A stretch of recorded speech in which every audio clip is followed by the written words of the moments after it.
Hello and welcome all to another episode of On the Front Porch with KaCey. And I'm super excited today to have someone that I've been getting to know really over the last year or so. I think now from the first time that we have really made some level of engagement and communication with one another. And so April Jackson is our guest on today. But before we get into who she is and why she's on the virtual front porch, if this is your first time here, welcome. This is where we have conversations with folks in their various fields and stages of life as it relates to our community, to who we are as people, and how we can use those experiences, expertise, and just really our willingness to want to see us grow and move forward, and what that looks like in the work that we do and the spaces that we occupy. So if you have not heard any of our other episodes, we encourage you to check them out. You can find us on your favorite podcast platform. You can also find us on YouTube, and all of the links will be down in the description so that you can find it with ease. So with that, let us get into the meat of why we are here. So April, I want you to just take a couple of moments and share with folks who you are and a little bit of the work that you do. Hi, I am April Jackson of Past Network and Past Network Foundation, and I am a micro school leader. I am a Black micro school leader, and I like to emphasize that because I am also the co-founder of Black Micro Schools ATL, which is now the inaugural alpha chapter of Black Micro Schools Institute. And for those that don't know, a micro school is a small group learning community, usually no more than about 15 children inside of it, all at different ages, various ability levels, that are receiving instruction from a certified teacher or a qualified teacher. Mm, that's amazing. I think especially with COVID, right? The COVID-19 virus and the pandemic that we all experienced doesn't mean that you contracted that virus, but we all were impacted by kind of the shutdown of the world. We began to hear more about these micro schools and learning pods. And I know that they didn't just pop up, during that time, but there was kind of like this light that illuminated on the work that you do and kind of the industry that you're in, because people were looking for options, especially for Right. folks who were essential workers. Where do my kids go? Like, I have to go to work. They're too young to leave at home. Or families and caregivers who were no longer comfortable sending their children back into public schools, charter schools, private schools, any gathering where there were a lot of students, because we know, especially at the younger age, and I taught school for a little bit, they are germ factories. Right? They are. They are germ factories. And That's a so nice way to put it. the idea of trying to keep your family as safe as possible. How did you get into this work? Like, what led you to wanting to start a micro school? So I was an educator for more than a decade in public education, high school, middle school, English teacher, and there were a lot of things that happened. But we're in Atlanta, so I'll tell you about my Atlanta experiences. So I'm a teacher. I don't know, do we say the high school or not? But I'm a teacher in Atlanta public schools, Mhm. and at this time, there was someone who came in at the district level, and he had built this curriculum because he was trying to springboard his career, and he was going to do it off the back of Atlanta public schools and say, "I did this Mhm. great thing in Atlanta," and I say that because that's really what happened. So he had them write this curriculum, and at that time, we had to do that curriculum as prescribed, word for word, every day. This is the way your lesson goes. He Mhm. came to observe my classroom. At that time, I am a department lead. So they bring him to my classroom. So I have some students over here working on this, some students working on that. And then I have the middle group that are actually working the curriculum. And I've grouped them based on their ability levels. He Mhm. walks out of my classroom and he says, "It looks like this teacher has been given free reign to be creative in her classroom, and that's a problem." Oh, wow. Now, my academic coach at the time knew exactly what I was doing. My principals knew what I do in the classroom. They stood right there. They didn't defend me. They didn't protect me. They didn't say this is a phenomenal teacher. They didn't do Mhm. anything. So I left education then.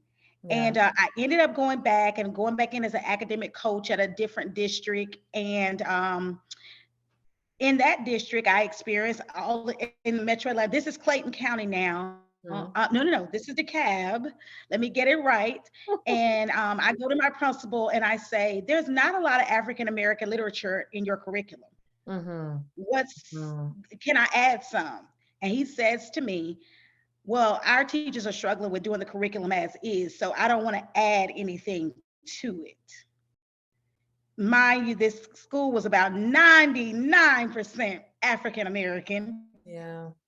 The staff was like 100% African American. What are we talking about?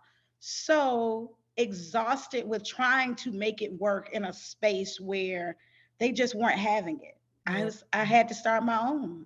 No, I totally understand. Like I said, having taught school for a couple of years, and then watched my mom teach for about 35 years back at home in Mm, Virginia. And while Virginia Beach is not, historically or predominantly Black, she was at one of the more predominantly Black schools, right? So that, one of the little known facts about Virginia Beach, I don't know if it's little known, is that whereas in Atlanta public schools, the overwhelming majority are Title I schools. In right. Virginia, at that time when my mom was teaching at Virginia Beach, I think there were only 5 schools out of over 40 that were Okay. Title I. And so she had a predominantly Black, student class enrollment. And, I always ask my mom, like, you taught for 35 years, why didn't you ever become a principal or, move up the chain? And she would always say, because I wouldn't have had a job, because she did things a little unorthodox. And I'm sharing this story because I want to segue into a question I have for you, is she would really let her students learn how they needed to, Right. especially, the boys. And so whether that was sitting on the table, standing on their hair, rolling on the floor, sitting on the carpet, whatever it is that needed to happen, she did, and she allowed it as long as they were respectful, that they weren't being a distraction in terms of noise level to other students and all of that. And it went against, right, the guidelines and the expectations and all of the rules meant to keep good classroom management. But yet she was a teacher that everybody sent their children that they could not manage to her. And so I wonder, in your experiences as a teacher, both traditionally, right, in a traditional school setting, and in the micro schools that you, facilitate and have helped to launch, do you see that there needs to be more focus paid to how our children, in particular, Black children, are educated, or is it just a discipline issue? Is it just the discipline issue is because of the academic issue, Mm, right? Like these children don't come to us just bad, right. when you are disengaged, imagine you in a room, you've been in a meeting, the presenter is not doing anything that is engaging the adults. Eventually, adults start to get off task, and then you start to hear a little chatter. And we're adults doing that. So imagine that for children. Eventually, they're going to get off task. So I don't see it at all as a discipline issue. I feel like I never had a classroom management plan. It Mm, was always create engaging lessons mm, that are culturally relevant yeah. for the children and that are reasonably challenging. Because, Mhm. when I was in Atlanta public schools, my first year in Atlanta, the average reading level for my ninth grader was third grade reading level. Yeah. Right. So, and they kept saying, well, teach them on a ninth grade level. And I'm like, let's be honest now. Now, let's be honest. Mhm. Now I can add, and I believe acceleration within reason. You Sure. know, if they're on a third grade level, I would go fifth. I may even go sixth, but Yeah. expecting them to reach ninth grade expectations are just unreasonable, Yeah. Yeah. and they'd rather do that than start to address the issues that were there. Why is this child stunted at a third grade reading level? Hmm. Well, they're stunted because from third to fourth grade, you go from learning to read to reading to learn. And that gap right there is where we're missing them at. So let's make sure that we close all of those gaps right there. But then that will require that you get your English teachers or trained in reading, the foundations of reading, Right. which secondary educators cannot do. Um, get them trained in the science of reading. Also, getting some actual reading teachers. Like in that building, there were no reading teachers. Wow. Absolutely none. But the average reading level for third grade, for ninth grade, was third grade. But there were no reading teachers in the building. There was a platform that they put the kids on and expected them to grow reading that way. And I'm like, come on, our boys can't. Yeah. Yeah, I'm always shocked when people have the approach that, well, research says, right? And the data says, and this is the best curriculum, and this is the best approach. And I'm like, that may be true in a very controlled environment, right? But when you have young people who are literally bearing the weight of the world at 14, 11, 17, 9 years old, some of that data and some of that research is going to go out the window because you didn't account for the fact that an 11-year-old was basically the house manager for his family. Right. That 11-year-old. Yeah. I'm sorry. That an 11-year-old watched his cousin get killed. Yeah. That an 11-year-old was raped. That an 11-year-old goes home to an empty house every day, that the water is off, that, they don't account for all of those things, And I think it is something to say, which is why I get on this platform, and I get on this, get my bullhorn, because then we have situations in schools, a part of Atlanta public schools, right, where you have a concentration of those traumatic events happening in one school. Why? Because most children live in the same neighborhoods, right? When they go to the schools, and some of those neighborhoods are neighborhoods that are at or below the poverty level, which means they're experiencing a lot of the same things. So in the communities that I serve, if a young person has been gunned down on the block, right, that doesn't just affect that child's family or that child's immediate circle of friends. That usually has a ripple effect of 60 to 75 folks minimum, right? Because of how they build community on the block. I remember there was a young man who was killed in February. And I, at the time, was living on Lowry Boulevard, like right there on the street. And I saw the procession of the hearse. They also had a horse-drawn carriage. And I'm like, what is this? And then I immediately thought, oh, that's that young man, right? He went to Washington High School. And I saw child after child, teen after teen, youth after youth. I know it was 100 of them in the streets, right? Because they called him friend, they knew who he was. And some of them saw me and, hey, Miss KaCey, and this and that. And immediately I thought, while that family is struggling, there's a ripple effect of 100 young people who now have another person that they add to their little check mark and to their little box of the number of friends that they've lost to gun violence. And then you want them to go right back into schools, right? And for some of them, they may bounce back a little differently. Others may still be feeling the effects of grief even to this day in July for something that happened in February. And so I think we have to be mindful of that when we are teaching our children, especially in certain communities that are at or below the poverty line, that have limited resources in terms of the human services that we all need to live and to thrive on. That the best laid out pedagogical curriculum and data-driven pieces is not always going to work, because it does not ever account for the trauma that our young people live in every single day. Exactly. Those same young men, they never get therapy. Young women too. You know, we have you're a boy mom like me. We're the surrogate boy moms of Yeah. the community. I'm actually even thinking of turning my pods into my micro schools into all boys schools because I'm a boy teacher is what I'm told. Mm, But our girls too. We don't talk about the trauma that they experienced. That was somebody's boyfriend. yeah. That was somebody's child's Yeah. father.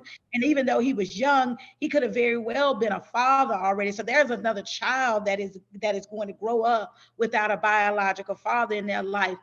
There's a mother that is grieving. There's an auntie, cousin, and Yeah. it we don't deal with that trauma, and we need more of that inside of our schools. But I think it's hard to put it in the schools when we don't talk about the trauma that the teachers are experiencing in the school as Yeah. well. Very true. Right, because we are burying our students. We're burying someone that we got to see every day, sometimes more than we see our families. We see these children. Yeah. And we got to talk about the trauma of that, because we're expected to, when we get that call that young man has passed away, we have to grieve that night, but we've got to go back in there the next morning, and we've got to comfort them while we're still processing that trauma. Mm-hmm. Yeah, you're right. You're right. And I think, those who have, maybe listened to previous episodes know that I've talked about, Dr. Joy DeGruy, around the post-traumatic slave syndrome and epigenetics, right? And this talking about science, right? The science of trauma being embedded in our DNA. And, it's always folks who, I'm like, oh, well, we're so far removed from that. Like, we still have a responsibility to move past that. And I'm like, yes and no, right? Because what I don't think people realize around the genetic mutations is that it's not that we're constantly thinking about the trauma of what our ancestors endured in fields and being raped in the big house and families being separated and husbands being lynched and quartered and all of that. It is literally the stress of our bodies and our experience as a people shifted our genetic makeup, which makes it Right, easier for us to respond negatively to stress. We don't handle it well, right? right, Most of us have undiagnosed illnesses, right? Not just mental, but physical illnesses in our body, from the way that we handle life. right, More anxiety. We are quick to pop off, right? Anger right, issues.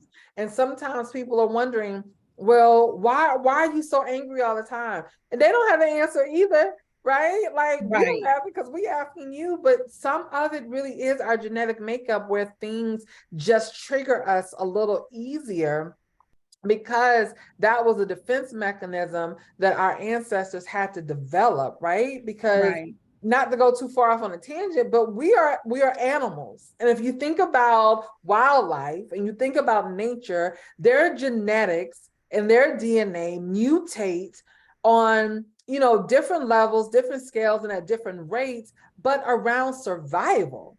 And right, so we too are animals, right? We're mammals. We have a higher elevation of thinking, but we're still animals. And so if they are mutating to ensure their survival, that means our DNA and our genes have to mutate to ensure our survival as well. And so I don't think that we can blow past that. And something that you mentioned that I would love for you to speak a little bit more about is around that culturally competent curriculum. Because when we don't include a culturally competent curriculum, especially in the classrooms where it's 99% Black, 100% Black, 80% Black, then we're missing out on prime opportunity to really teach our children because we don't factor in, well, what kind of trauma are they walking through the door with? And I know people don't like that word because some folks will swear up and down, ain't nothing wrong with them. And maybe you manage well, right? I'm not going to take that from you. right, But we all have some level of it, and collective as a people, we're definitely still struggling to get past that. right. The culturally, so when I started my school, that culturally relevant piece was absolutely necessary for me because that is my passion. But I also knew that when they saw themselves inside of what they were reading, when they Mm-hmm. saw themselves inside of the science that they were doing, when they saw themselves in the history, when I teach social studies, I teach it from the African American perspective. What were the contributions of African Americans in each period in American history? So we don't talk about the American Revolution without talking about those soldiers. Every event in American history, African Americans have had a role in that. The Yeah. building of this country is on our backs, and so I teach them to celebrate those moments in history and also be cognizant of the things that are not positive about those points in history. Yeah. And I think it's important that we have that sense of identity because I think it builds a sense of obligation to our community. Mm. Because a lot of times we become very insensitive without really understanding. Because we take, for instance, right now, and I guess this may be a tangent, the young lady that was recently that everybody's talking about, Mhm. Carly Russell. And I hope I'm Mhm. saying her name right because I hate to say her name wrong. But I'm from Birmingham, so the story Mhm. really resonated with me. We went from find her, black girl missing, to now she was lying. This is a Jesse Smollett. We are so insensitive Yeah. to one another, Yeah. you know? Whatever that story was, whatever that story is, whatever happened there, for that young lady to leave everything that would be used to contact her, Mhm. for a black woman to take the wig off her head, Mhm. leave her Apple Watch, her iPhone, and her Yeah. Mercedes car on the side Yeah. of a highway. Yeah. Yeah. You're not going to tell me there was not some trauma somewhere in her background Right. that would either make her do that or that she experienced on that Yeah. night. You know, Yeah, I'm with you on that one, and I've been one to intentionally not speculate, what it is or what it isn't. And my thing is like, if her family decides to tell us the details or not, that's their business. I made a post earlier today that said something to the effect of, are our prayers empty? Is it just something that we've been conditioned to do and say as a response when we hear these things? Because if they're not empty prayers, then God answered the prayer to bring her back home safely. But we're so used to the worst outcome, right? right? That when we do get what we prayed for, it's like, oh no, we can't trust it. So I'm You like, can, so do we trust God or not? Do we believe he can answer prayers or not? Because regardless of what happened, there is something that is unsafe about her experience, whether it right, was external or internal. And to right, make sure she returned home safely was the goal.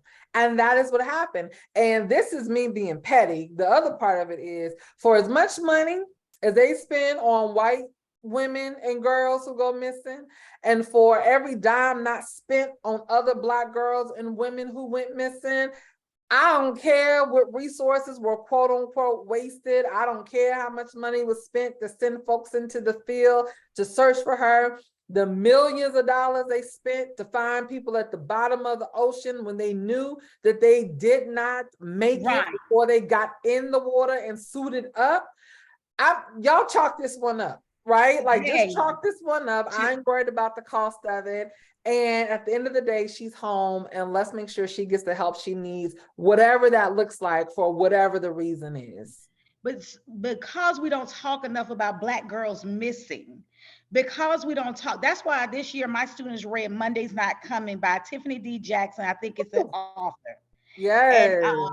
we read that, and then as part of the project they had to go and find all of these black girls in the Atlanta area, and we posted Wow. those up so that we could see this is not isolated to this book, this is our reality right here. But when we're not talking about that in the classroom, we're not teaching about that, when a black girl goes missing and we don't because it doesn't wrap up like 48 hours or, Dateline NBC for us, then we just Mhm. discount it and we say, oh, now they're not going to look for any other Black girls. Okay, maybe whatever happened, Yeah, every Black girl deserves to be looked for. If that's she right. ran on her own or somebody snatched her, she Yep, deserves to be found. But absolutely. because we are not teaching us to be culturally relevant, we're not teaching that compassion for our own race. Because you know what?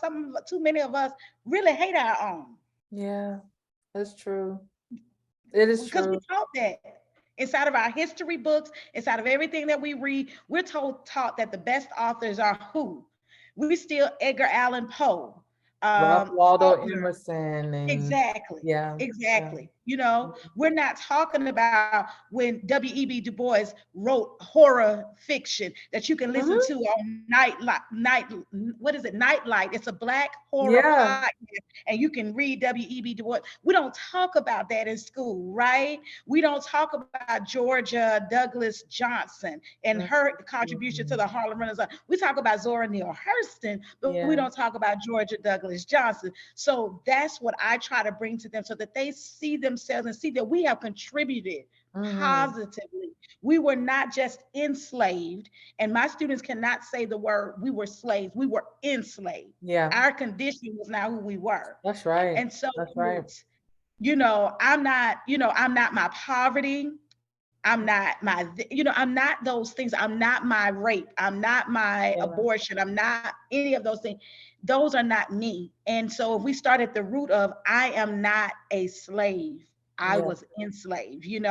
that Yeah. happened to me. That's not me. Right. No, I love that. Even when you were talking about every Black girl deserves to be, looked for, it reminds me of something that I say often, that every child deserves somebody who's going to act a fool over them, right? Like if you think about people who have like naturally birthed children into this world, don't you dare say something to my child. Put your Right. hands on my child if you want to, right? For as professional as that mama may be, and I educated as she is and polished and put together and not a hair out of place and makeup is flawless, touch her child and see what kind of reaction you get. Every child deserves that. And whether that comes from the woman who birthed them into this earth or for someone who steps in as a surrogate like myself or an advocate like, both of us, whatever that looks like, they deserve someone, especially our boys. And the Right. reason I go so hard for boys is because if we think about it, most of the activities, programming, just those additional pieces that you get outside the home that really speak to building someone up in their character, a good 6 to 7 times out of 10, they're geared towards girls. If it's Right. boys, it's about putting a ball in their hand, whether it's baseball, basketball, football, soccer now, whatever it is sports related or is music related, right? Right. There are very few programs that really build the character of young men separate and apart from music and sports. And that's not to say that those things aren't important, because I funnel a lot of our boys into those things because they build discipline and work Right. ethic and camaraderie and team building. And all of that is necessary for navigating this world. But some of them need somebody that's going to say, you acted a whole fool today. You made unwise choices. I still love you. Right. Don't like what you did, but I still love you. You know you should have chosen differently, but I still love you. Right? Versus beating them over their heads because they got to grow up to be a man. Yes, they do. Right. And I am one who believes in masculinity and femininity. And I believe we all have different roles, right? Only because if we were all meant to be the same, we would all be the same, and we are not. And so, one of the things that I learned years ago, and people can say what they shall about this man, but the late Bishop Eddie L. Long, one of the things that he said to me that I take away is that we are equal in essence and different in function, meaning that I am not below or beneath you, right? Respect me Right. as I respect you, but I don't want to show up in the same way. as you as a man. I don't want that, right? And I don't want you coming to me the same way you would come to a man. And so part of that for me is teaching these young men that the rest of the world is going to beat them up and the rest of the world is going to force them into their version of manhood. There has to be a balance for them. Right. And so for a lot of times people think I coddle the boys too much and too soft with them. I'm like, everybody deserves to have somebody be soft with them. Because if not, you're going to send them out into this world full of a lot more adrenaline and toxic masculinity, ready to beat the world down out of anger because they've never been shown softness or concern or compassion in a loving manner that still redirects behavior that is not productive for them. And that may just not be your role and function in their life to be that drill sergeant on them. You know, I remember my stepson, he was probably about 2 or 3. And every time he would go to grandma's house, he would come back and we got to reprogram him. We got to reprogram because grandma just spoiled, right? Yeah. And I was getting so frustrated. And something just came to my spirit that I grew up without my grandmothers. My grandmothers passed away when I was very young, and my mother passed away when I was very young. So I had never been nurtured. I was raised by my father. So I had never been nurtured. But I looked at him with his grandmother and I said, everyone deserves a grandmama. You know, every boy deserves a grandmama. Every boy deserves, every child deserves somebody that's going to spoil them like that. That's going to, I have my nephew and he is, let me tell you something. I don't mean to call children bad, but he might be it. He might be it. But whenever I speak with him, I tell him, you're so sweet. And you could never do anything that could make me love you any less. And he's mean to me. You know, he kind of, when I get down to it, he's probably really kind of mean to me. But because we don't have that grandmother, we don't, you know, I said, you know, I want to be that loving person to him that doesn't see anything wrong that he does. Do I correct him? Yeah. But my role is to be auntie. You know, mama be mama, you know. And so maybe your role in their life is not to be that drill sergeant for them, but to be that compassion, to be that nurturing figure. And that's okay, as long as, because I know with the work that you do, you're ensuring that there are positive male images around them that can give them that, boy, come here, snatch him up, you know. And then we still black mothers snatch them up sometimes too. We will too, right? We got to do it. I'll put a hand on you. Absolutely. I tell them all the time now, you want me to lay hands or you want me to lay hands? Like, which one you want, right? So I can love on you. I can pray for you. Or if I need to, let me go and yoke you up. And maybe I'm going to do both at the same time. Right. It depends on what's going on. So... Right. And I agree with you. There was something you said, the programming, the lack of programming for Black boys. And I don't know why that is, that it seems like even parents will invest more in programming for their daughters than they will for their sons. And I don't know what that complex is. I really, as we're talking about it right now, it's making me think about how much parents invest in gymnastics for girls versus what they invest in football for boys. You know, the balance of what we invest in girls is very different. We see the need for mentorship programs for girls. And we'll put them in those. We don't necessarily see that need for boys because boys are not expressive. And I think that may be it, because boys are not as expressive about their emotions. We tend to think that they must be okay. Whereas our girl is in here telling us, mama, this made me sad. Oh, he broke my heart. She's telling you that. She's crying. He's not. But that doesn't mean that he's processing that trauma any better. Absolutely. You're right about it. You know, it's for the young men that I spend a lot of time with, I don't force them to be quote unquote emotional, but I do encourage them to articulate what they are experiencing and what they're feeling. And it's been, even for me, a balance of letting them know, okay, you can feel sad. If that means tears, that is okay. If not, I still want you to be able to name, I'm sad, right? And this is why. this warrants you feeling sad. You lost a friend, you lost a family member, right? If you were not sad, I'm gonna be a little skeptical of, well, do we need some other kind of evaluations? Because this is something to be sad about, right? And helping them understand that you don't have to be in tune with your emotions to be emotional. And I think for a lot of boys, we don't tweak our language. And so when we're like, it's okay to be emotional, they attribute that to, no, that's what girls do.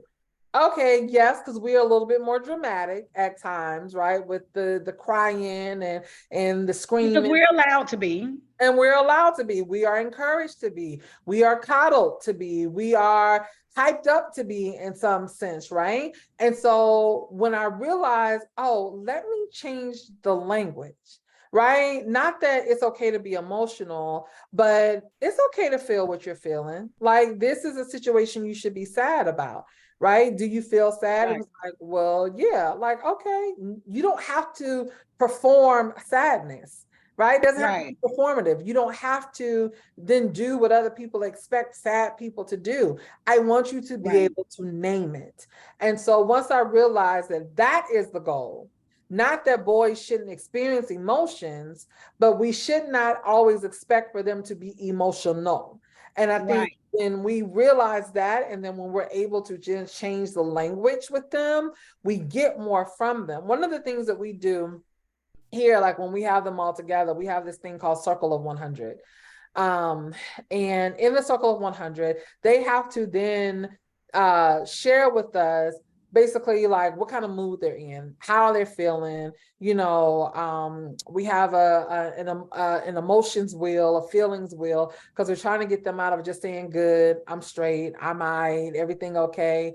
Well, are you excited, right? Are you feeling anxious? Are you feeling confused? Are you feeling, you know, maybe a little even killed? Like giving them other language to use. And we also ask them to, you know, describe for us on a scale of 1 to 10, how well did you manage your emotions for that day? How well did you not pop off? How well did you decide this isn't something to be this angry about? And so we're building these skills in them to be able to articulate what they're feeling, to be able to name the thing, versus them feeling like, well, if I'm sad, that means I must, because I'm not crying, I'm not sad. That's not what that means, right? Or because I have one who's really quiet and he goes internal, but I know when he is furious, right? And so other folks is like, well, he can't be that man, he's not saying anything. I was like, oh no, but this is when he is the most angry because he has not said anything. So part of it is also learning them and also understanding everybody's not going to exhibit the same response to the emotion they're feeling. Doesn't mean that they're feeling that thing less. And I think it's so important. So for this year, I have a lot of more boys than I've had. I keep getting, every year I'm getting less girls and more boys into my program, which is amazing, which is honestly what I want. Not that I don't, like you said, there's a lot of programming out there for girls, and not that schools are not mishandling girls too. So I don't, you know, I don't want to sound like that, because we have a push out problem with girls inside of education as well. But I'm getting a lot more boys because they're more and more, they're diagnosing our boys with ADHD, autism, you know, they're getting these diagnoses now. And the diagnoses now puts them over there in that corner, and your child is not being challenged or serviced properly, and so forth. But so this year I'm bringing in this guy, Mello, with Bliss Boys, health and performance, I think it is, but he does mindfulness and yoga training with the boys. And I was very intentional about I could have gotten a lot of other yoga instructors, but I was very intentional about getting a young Black male to come in with them. Because when we're asking young boys to talk about emotion with women, you're getting, you get only so far with them, because they already attach emotion to women, and you're just being mushy because you're a woman. But there's something about seeing a man that says, you know what, that hurt me. That when they see a man cry, when they see him, you know. So I think that we also have to be very, very intentional about putting those Black male figures positive Black male figures that are in tune with their emotions, and we're not just putting them in the face of these toxic coaches. There's that people that have that toxic coaching culture. I remember this guy, and I can't think of his name. He went through a cohort, uh, uh, but he has a program that teaches coaches about how to coach, gentle coaching. And it's not like that gentle parenting thing, but it is teaching coaches like, you gotta quit going out there and cursing these boys out on the field. That is not coaching. That is not treating. Here I am with the one man that I do have in my life, and he is emotionally abusive to me, you know? Yeah. And so really making sure that we're putting them around men that do not have that same toxic masculinity. And I'm gonna say something else that, this is going far out there. Go for it. Also, when you find that man that is the mentor for your child, I tell mothers, you stay away from him. He is off limits to you, and we have to really be cognizant of that.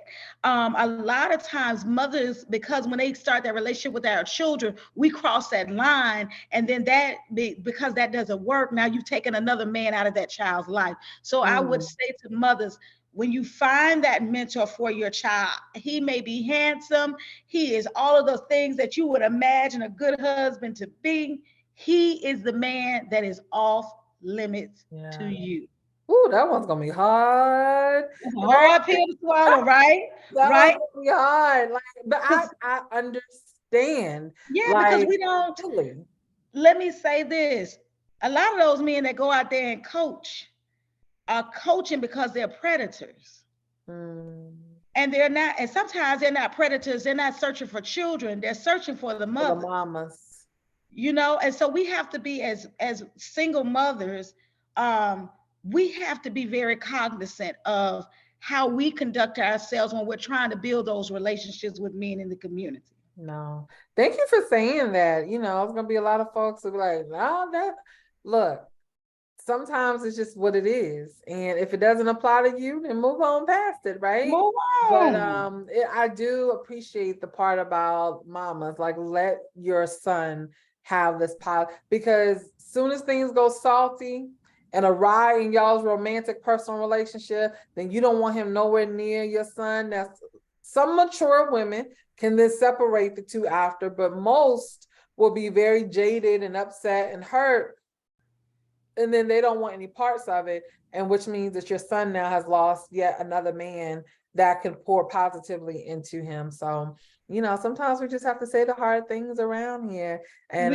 let folks grapple with it as they may. So grapple with it. As Black women in business, we have to do it all the time. I'm sure you're a beautiful, intelligent Black woman. We have to, in business, hey, no, I want this grant money from you. I want this donation. That's what I want. We can't, no, you can't, we can't go to dinner. We have to start doing that because the lines get blurred, and we, did it real fast before you even know it. So I get it. I get it. Well, April, tell the folks how they can find you, how they can get in touch with you. Well, this next Sunday, July 23rd, you actually can find me at Black Micro Schools ATL meet and greet, where there are going to be about 15 Black-led, Black-owned and operated micro schools in the Atlanta area there. You can also follow me. I'm on Facebook and Instagram at PASSnetwork.org. And I always encourage people to also follow at Black Micro Schools ATL, because that is where we are going with this. I love it. April, thank you so much for joining us today, for having this conversation. I know we could probably talk on and on about these things, because just like most things, it feeds into something else, as we really think about what our community needs and how we can show up stronger, for it. So again, to everyone who's listening or viewing this episode, thank you so much for spending time with us. Again, all of April's information is down down in the description box, in the comment box, wherever you're looking or listening to this, and reach out to her. If you have questions about micro schools, if you're running a micro school yourself and want to be a part of the network that she is building, not just here in Atlanta, but across this country. And if you have an idea, a topic, or would love to be a guest on our show, then, leave that information for us too. And we'd be happy to contact you and connect with you and see how we can move forward together as we ensure that our folks have exactly what it is that they need. So with that, we'll see you next time on the Front Porch.